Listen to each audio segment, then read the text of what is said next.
দিব। আসিফ বিন বারখিয়া রাহমাতুল্লাহ আলাইহি, ইনি একজন আল্লাহর ওলি, কোরআনে বর্ণনা রয়েছে। ইনি উঠার পরে বলছেন, হুজুর আপনার যে চোখের পাতা আছে, এই পাতাটা পড়া কতক্ষণ লাগবে? সেকেন্ড লাগবে? সেকেন্ডও লাগবে না মনে হয়।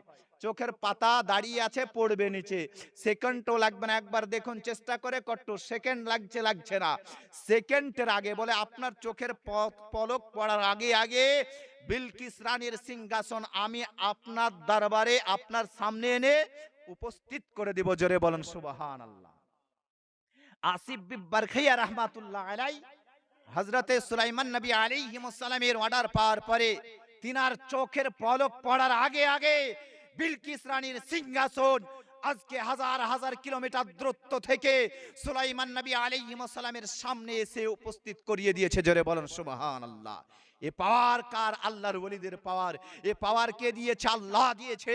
আসিফ বিন বারখিয়া রাহমাতুল্লাহ আলাইহি যদি এটা সম্ভব হয় তিনার দ্বারাই, খাজায়ে গারিবের আওয়াজ হাসান সানজারি রাহমাতুল্লাহ আলাইহি